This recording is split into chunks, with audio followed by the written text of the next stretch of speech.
allows them to be who they are. Living apart together allows couples to maintain their autonomy and independence within the context of a long-term committed relationship. And it's not just a Hollywood movement. The Census Bureau says that in 2023, nearly 4 million Americans were living apart from their spouses. Mandy and Cody Kreidel, both 41, live 360 miles apart. Married since 2021, they see each other once a week. So I live in Anchorage, Alaska, and she lives in Fairbanks, and that's been our living arrangement for the entirety of our relationship. Sometimes we'll go 2 weeks, but for the most part, we try really hard to see each other every weekend. Sometimes during the week, I'll just fly down for dinner and we'll go on a quick date and I'll hop on the plane to get back for work the next day. Mandy says even if they lived in the same city, she'd still prefer to live apart. Right now, we're thinking there's a good chance that we'll keep maintaining 2 separate houses and then just get together on a very regular basis. It's like, wow, this isn't what we expected, but it's pretty great. Experts say living together separately isn't for everyone. We have a sense of what it means to be married or even to live with somebody, but it's less clear what it means when you're living apart together. What does it mean to be in that kind of relationship?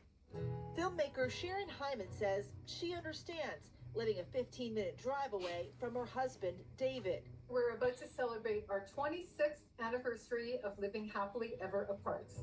Even founding a Facebook advocacy group for like-minded couples called Partners. It's a committed lifetime relationship, and just as any other relationship, we are there for each other in sickness and health and rich and poor and all that stuff, but just we live in 2 different locations. Another together but apart trend, the so-called sleep divorce, where couples choose to sleep in separate beds. The hashtag garnering millions of views and likes in TikTok posts. Even married movie star Cameron Diaz trying to destigmatize the issue of sleeping separately on the Lipstick on the Rim podcast. You guys, by the way, we should normalize like separate bedrooms. Thank you. I think it's still a little taboo to talk about sleeping in separate rooms or in separate beds because we have this idea that if couples are not sharing a bedroom, that there must be something terribly wrong with their relationship. 30, 40, 50 years ago, people were worried about couples deciding to live together outside of marriage. And now what we're seeing is that many couples aren't even interested in living together. And it shows that as a society, we are way more accepting these days of couples defining relationships in ways that fit them best as individuals. As for